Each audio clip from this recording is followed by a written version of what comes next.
सुनो, ए की दुनिया में एक ऐसा डील हुआ है जो तुम्हारे होश उड़ा देगा। इन्विडिया और ओपन एआई ने एक 100 अरब की सबसे बड़ी एआई इंफ्रास्ट्रक्चर पार्टनरशिप की है। इसमें लाखों एनवीडिया जीपीयूज के साथ 10 गीगावाट एआई क्षमता वाले डेटा सेंटर बनेंगे, जिसकी तैनाती 2026 के अंत तक शुरू होगी। यह एआई के नए युग को शक्ति देगा, लेकिन इस विशाल क्षमता के लिए 10 परमाणु रिएक्टर जितनी बिजली की जरूरत होगी। सोचो, आय की यह भूख कितनी बड़ी है। क्या आपको पता है कि आपके एआई जनरेटेड कोड में कितनी खामियां हो सकती हैं और आप उन्हें देख भी नहीं पा रहे? अरे यार, अब गूगल की एंगुलर टीम ने वेब कोड गन स्कोरर नाम का एक धांसू टूल निकाला है, जो एलएलएम से बने वेब कोड की क्वालिटी को एकदम बारीकी से परखेगा।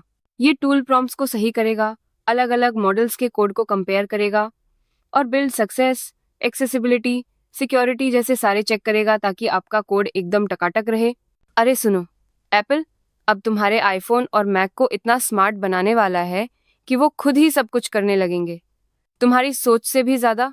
ये एजेंटिक एआई और एमसीपी सपोर्ट तुम्हारे पर्सनल असिस्टेंट को और तेज करेगा, डिवाइस को खुद ही मैनेज करेगा और तुम्हारी सिक्योरिटी भी पहले से ज्यादा बढ़ाएगा। इसका मतलब है कि अब तुम्हारे सारे एप्पल डिवाइस आपस में जुड़कर काम करेंगे। डेवलपर्स के लिए भी नए मौके खुलेंगे, पर हाँ, प्राइवेसी और मार्केट में तगड़े कंपटीशन का भी ध्यान रखना होगा। क्या तुम्हें पता है, गूगल क्रोम अब सिर्फ एक ब्राउजर नहीं रहेगा। इसमें कुछ ऐसा आ रहा है जो तुम्हारे इंटरनेट चलाने का तरीका ही बदल देगा। गूगल iOS क्रोम के लिए एआई मोड और स्मार्ट टैब ग्रुपिंग जैसे धांसू फीचर्स टेस्ट कर रहा है, जिससे तुम्हारी टैब मैनेज करने की सिरदर्दी खत्म हो जाएगी। डेस्कटॉप पर जेमिनी पहले से ही वेब पेज एनालाइज कर रहा है और जल्द ही ये एआई तुम्हारी शॉपिंग और अपॉइंटमेंट बुक करने जैसे काम भी निपटाएगा। समझ लो, तुम्हारा पर्सनल असिस्टेंट आ रहा है। ये जो GPT-5 को प्रोग्रामिंग टेस्ट में फेल बता रहे हैं ना, वो सिर्फ आधी कहानी है। असली बात तो कुछ और है। असल में SWE बेंच प्रो जैसे मुश्किल बेंचमार्क पर अगर सिर्फ सबमिट किए गए टास्क देखें तो GPT-5 की एक्यूरेसी 63% है, जो क्लॉड से दोगुनी है। ये दिखाता है कि टेस्ट कितना कड़ा है और मॉडल की असली क्षमता क्या है, भले ही ओवरऑल सॉल्व रेट सिर्फ 23.3% दिख रहा हो। सुनो, गूगल ने एक ऐसा एआई मॉडल लॉन्च किया है जो टेक्स्ट, इमेज और वीडियो को ऐसे समझता है जैसे कोई इंसान। ये तो गेम चेंजर है यार। ये जेमा 3 मल्टी मॉडल एआई है जो इंसानों की तरह डेटा को समझता है और शिक्षा से लेकर मेडिकल तक हर जगह तहलका मचा रहा है। ये 140 से ज्यादा भाषाओं में काम करता है। हाई रेजोल्यूशन इमेज भी समझता है। मतलब ए और अपने बीच का खेल अब पूरा बदलने वाला है। अरे भाई, ओपन एआई के GPT-5 कोडेक्स ने जो कर दिखाया है, वो सुनकर तुम्हारे दिमाग की बत्ती जल जाएगी। इस नए एआई कोडिंग मॉडल ने 3JS पर पूरा माइनक्राफ्ट क्लोन बना डाला, वो भी कस्टम टेक्सचर और डायनामिक एनवायरनमेंट के साथ, बिना किसी झंझट के। ये गेम डेवलपमेंट को 70% तक तेज कर सकता है, पर इसकी सीखने की प्रक्रिया थोड़ी मुश्किल और महंगे सब्सक्रिप्शन मॉडल से डेवलपर्स को थोड़ी दिक्कत हो सकती है, समझे? देख लो, मेटा एआई ने एलएलएम को स्मार्ट बनाने का ऐसा जुगाड़ निकाला है कि अब टोकन भी कम लगेंगे और काम भी धांसू होगा।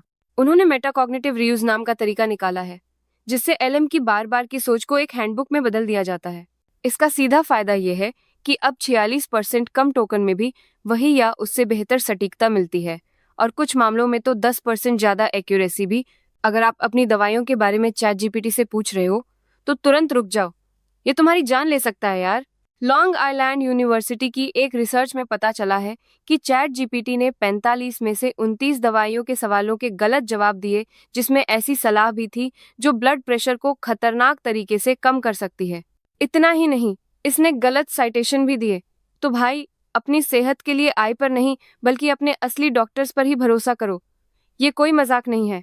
अरे सुनो, एआई ने अब ऐसे वायरस बना दिए हैं जो कोली जैसे खतरनाक बैक्टीरिया को जड़ से खत्म कर सकते हैं। ये कोई मजाक नहीं है। पहली बार वैज्ञानिकों ने एआई मॉडल ईवो का इस्तेमाल करके 16 ऐसे वायरस बनाए जो लैब में कोली को सफलतापूर्वक मारते हैं। ये एंटीबायोटिक प्रतिरोध से लड़ने में गेम चेंजर हो सकता है। पर रुक जाओ, जहां ये दवा के लिए एक बड़ी उम्मीद है, वहीं इसके गलत इस्तेमाल और अप्रत्याशित खतरों को लेकर भी गंभीर चिंताएं हैं। इसलिए इस पर कड़ी नजर रखनी होगी। तुम्हें पता है क्या, एआई की सबसे बड़ी खामी, जिसे ओपन एआई ने खुद माना है, कभी ठीक नहीं होगी। ओपन एआई के रिसर्चर्स ने गणितीय रूप से साबित किया है कि ये एआई सिस्टम चाहे कितना भी परफेक्ट डेटा क्यों ना हो, गलत जानकारी देगा ही। ये एक फंडामेंटल कमी है। यहाँ तक कि बड़े बड़े मॉडल भी गलतियां कर रहे हैं। और सबसे बड़ी बात, एआई को गलत जवाब देने के लिए इनाम भी मिल रहा है। अब कंपनियों को इसे ठीक करने के बजाय रिस्क मैनेज करने पर ध्यान देना होगा। सोचिए, अगर साइबर क्राइम बच्चों का खेल बन जाए तो क्या होगा? एक नया एआई टूल, स्पैम जीपीटी, यही कर रहा है। और आपकी ऑनलाइन सुरक्षा अब पहले से कहीं ज्यादा खतरे में है। ये टूल फिशिंग और रैंसमवेयर हमलों को ऑटोमेट कर देता है, जिससे कम स्किल्स वाले क्रिमिनल्स भी बड़े पैमाने पर हमले कर सकते हैं। ये साइबर अपराधियों के लिए एक सीआरएम जैसा है। ये फर्जी ईमेल बनाने और ऑथेंटिकेशन बाईपास करने में मदद करता है। अपनी ईमेल ऑथेंटिकेशन मजबूत करो और मल्टी फैक्टर ऑथेंटिकेशन जरूर लगाओ, नहीं तो लेने के देने पड़ जाएंगे।